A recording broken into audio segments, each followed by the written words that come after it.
السلام عليكم شبابنا الجميلة، عاملين ايه؟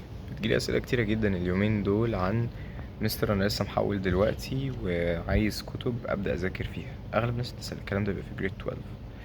فحبيت أتكلم على حاجة مهمة قوي، غلطة ناس كتير مش واخدة بالها منها. بصوا يا شباب، انت أي منهج في الدنيا بيبقى فيه جزئين. بيبقى فيه جزء نظري اللي هو انت بتذاكر الدرس، وبعدين في أغلب الحاجات زي الماث زي الإنجليش وكده في جزء عملي اللي هو انت بتطبق بنفسك الكلام اللي انت شفته على أسئلة.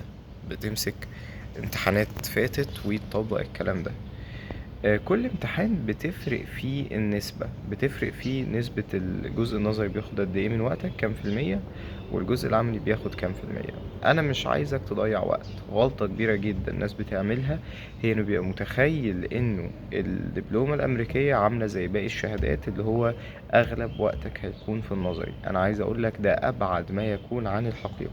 بص يا باشا، احنا if we're gonna divide your time، لو هنقسم وقتك، فعايزك تعرف ان الوقت اللي انت هتقعده في الجزء النظري ماكسيمم يبقى 40% من مذاكرتك.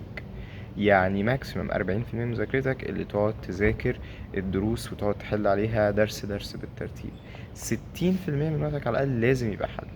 النسبة دي يا شباب كبيرة، يعني أنا بس عايز الناس تفهم الموضوع ده، لأن أنا بلاقي ناس كتير بيضيعوا وقتهم في الحتة دي. ده اللي أنا خايف منه.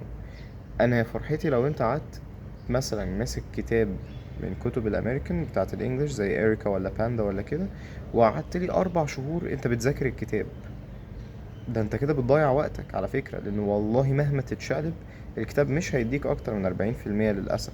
تمام. اغلب اللي انت هتستفيده هيبقى من البراكتس، هيبقى انك تحل بنفسك وتشوف كيسز بنفسك.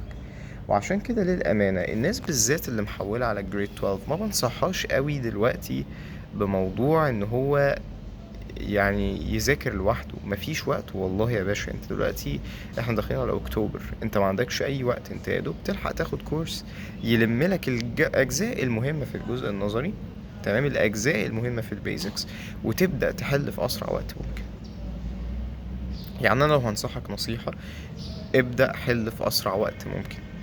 يعني انا عايز اقول لكم احنا عندنا حتى في البرايفت مثلا دلوقتي في الكورس فور اكزامبل، احنا يعني الكورس ده 3 شهور، احنا بنضغطه دلوقتي في 6 اسابيع عشان نبدا نحل ازمات يعني في اقرب وقت ممكن. الكلام ده بالنسبه للناس المحوله.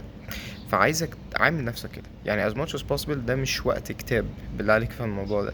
ده وقت انك تضغط وقتك as much as possible.